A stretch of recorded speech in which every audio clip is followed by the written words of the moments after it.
মাননীয় স্পিকার, কিছুক্ষণ আগে আমাদের সর্বশ্রদ্ধেয় মাননীয় সংসদ আন্দালিব রহমান পার্থ যখন বক্তব্য দিচ্ছিলেন, উনি যখন বললেন যে সংবিধান যারা ছুঁড়ে ফেলতে চায় তাদেরকে স্বাধীনতা বিরোধীর সাথে উনি অ্যালাইন করলেন, ট্যাগ করলেন মাননীয় স্পিকার।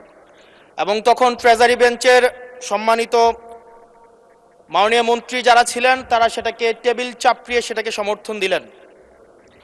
মাননীয় স্পিকার, গণতন্ত্রের জন্য যিনি আপোষহীন লড়াই করে গিয়েছেন বেগম জিয়া, উনি বলেছিলেন যেদিন জনতার সরকার প্রতিষ্ঠিত হবে, যেদিন এই পার্লামেন্ট জনতার সরকারের কাছে যাবে, এদিন এই সংবিধানকে ছুঁড়ে ফেলা হবে। ট্রেজারি বেঞ্চের যে মন্ত্রীরা ছিলেন তারা দীর্ঘদিন, তাদের সারা জীবন তারা বেগম জিয়ার সাথে রাজনীতি করেছেন। এই সংবিধান ছুঁড়ে ফেলার সাথে স্বাধীনতা যুদ্ধাপরাধীর অ্যালাইন করার যেটার হাততালি তারা দিয়েছেন, সেটির মধ্য দিয়ে বেগম জিয়াকে তারা মূলত অপমান করেছেন কিনা তারা সেটা ভেবে দেখবেন। মাননীয় স্পিকার, আমি বক্তব্য দেওয়ার জন্য অনেক কিছু রেডি করে নিয়ে এসেছিলাম। আমরা আইনমন্ত্রী বলেছেন রুশু পড়ার জন্য, তারপরে হবস পড়ার জন্য, মদিনা সনদ পড়ার জন্য পড়েছিলাম, কিন্তু আন্দালিব রহমান পার্থ সাহেব যে বক্তব্য দিয়েছেন, আমরা ক্লাস 8-9-এ যে ডিবেট করতাম সেটি রিভার্টাল দিলে 20 মিনিট সময় লাগবে। মাননীয় স্পিকার, আমি ওনার বক্তব্যের রিভার্টাল দিচ্ছি। উনি বলেছেন যে আমি কোট করছি, উনি বলেছেন ৭২-এর সংবিধানের কিছু কিছু বিষয়কে ওনারা সম্মান দিয়েছেন। তার মানে কিছু কিছু বিষয়কে ওনারা সম্মান দেয় নাই। তার মানে এই অভ্যুত্থানের পরে এই সংবিধানের কিছু অংশ ওনারা মেনেছেন, কিছু অংশ ওনারা মানেন নাই। ওনারা কেবল ওই অংশটাই মেনেছেন যে অংশটা ওনাদের পক্ষে গিয়েছে, যে অংশটা ওনাদের বিপক্ষে গিয়েছে এই অংশটা ওনারা মানেন নাই।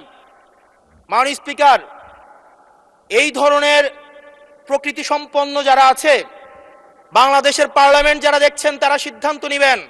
যারা কখনো কখনো কনফর্মিস্ট, যারা কখনো কখনো রিফর্মিস্ট, তারা মূলত অপরচুনিস্ট।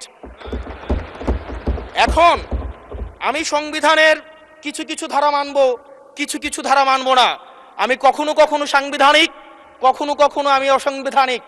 মাননীয় স্পিকার, যখন ডক্ট্রিন অফ নেসেসিটির প্রশ্ন আসে, মাননীয় স্পিকার, এই এক্সিস্টিং সংবিধান অনুযায়ী যখন 7A এবং 7B বলবৎ থাকে, সেই জায়গা থেকে আইনজ্ঞরা, মাননীয় স্বরাষ্ট্রমন্ত্রী উনি থাকলে ভালো হতো। ডক্ট্রিন অফ নেসেসিটি মাননীয় স্পিকার 48-3 অনুযায়ী রাষ্ট্রপতি সুপ্রিম কোর্টের মাধ্যমে একটা এই 106-এর অ্যাডভাইজরি একটা রুল আছে মাননীয় স্পিকার। এই অ্যাডভাইজরি রুলের মাধ্যমে সংবিধানের ফান্ডামেন্টাল কোনো বিষয় কম্প্রোমাইজ করা যায় না। মাননীয় স্পিকার, যদি আমি এই সংবিধান মানি তাহলে এই অন্তর্বর্তীকালীন সরকারের বৈধতা প্রশ্নবিদ্ধ হয়। মাননীয় স্পিকার, মাননীয় স্পিকার, যদি এই সংবিধানকে আমি ধারণ করতে চাই, মেনে চলতে চাই, সেদিন 64 বিধি অনুযায়ী অ্যাটর্নি জেনারেল নিয়োগ দেওয়া হয়েছিল 6 আগস্ট। মাননীয় স্পিকার, এই সংসদে প্রশ্ন রাখতে চাই, তৎকালীন বর্তমান রাষ্ট্রপতি চুপ্পু, তখন বলা হয়েছে অ্যাটর্নি জেনারেল নিয়োগ দেওয়ার ক্ষেত্রে প্রধানমন্ত্রীর সাথে আলোচনা করতে হবে। সেদিন কোন প্রধানমন্ত্রীর সাথে আলোচনা করা হয়েছিল সেটা আমাদেরকে অ্যাটর্নি জেনারেল জানাবেন। আমাদেরকে অ্যাটর্নি জেনারেল জানাবেন যেই হিয়ারিংটা হয়েছিল এই হিয়ারিংয়ে উনি উপস্থিত ছিলেন কিনা।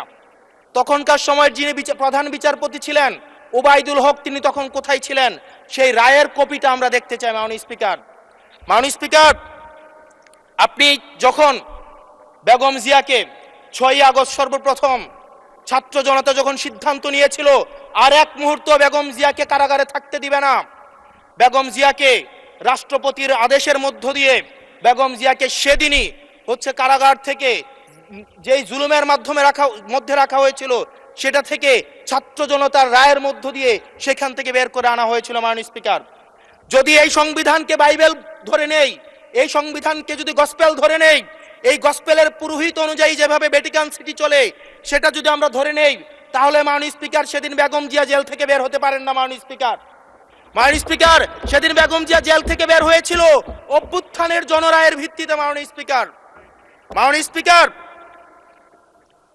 আপনারা বলছেন আপনারা ঠিক সেই জায়গায় আপনারা সংবিধানকে আপনারা মানছেন যেই জায়গায় সংবিধান থেকে আপনারা বেনিফিটেড হবেন। মাননীয় স্পিকার গ্রামের ভাষায় কথা আছে, বলতে চাই না, যে গাং পার হইলে মাঝি কোন দুলা ভাই।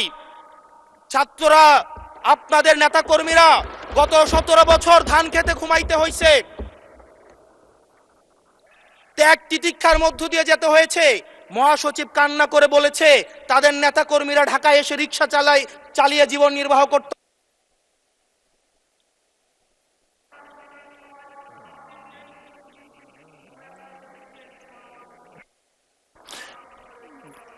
এক মিনিট বলেন। মাননীয় স্পিকার আজকে দেখেন, আজকে লক্ষ লক্ষ নেতা কর্মী তাদের রক্ত দিয়েছে। ফ্যাসিবাদ বিরোধী প্রত্যেকটি রাজনৈতিক দল, কোন রাজনৈতিক দলকে বিশেষভাবে আমি আলাদা করতে চাই না, ফ্যাসিবাদ বিরোধী প্রত্যেকটি রাজনৈতিক দলের রক্ত শ্রম ঘামের মধ্য দিয়ে এই হাসিনার পতন হয়েছে। এই হাসিনার পতনের পরে যখন জনরায়, মাননীয় স্পিকার, যখন জনরায় কখনো কেতাবের কাছে মাথা নত করে না। এটা ভ্যাটিকান সিটি নয় যে গসপেল অনুযায়ী হচ্ছে দেশ পরিচালিত হবে। 68% জনগণ তারা সিদ্ধান্ত জানিয়ে দিয়েছে এই সংবিধানের যেই বেসিক স্ট্রাকচারাল জায়গায় কোন জায়গাগুলোতে রিফরমেশন আনতে হবে। মাননীয় স্পিকার আন্দালিব রহমান পার্থ সাহেব বলেছেন যে অর্ডারে নাকি হচ্ছে সংবিধান সংস্কার পরিষদের গঠনটা নাই। উনি যদি একটু পরিশ্রম করতেন, জাস্ট একটা পাতা উল্টাইতেন, একটা পাতা পরেই বলা হয়েছে সংবিধান সংস্কার পরিষদ গঠন যদি জলযুক্ত। ধন্যবাদ মাননীয় সদস্য, ধন্যবাদ।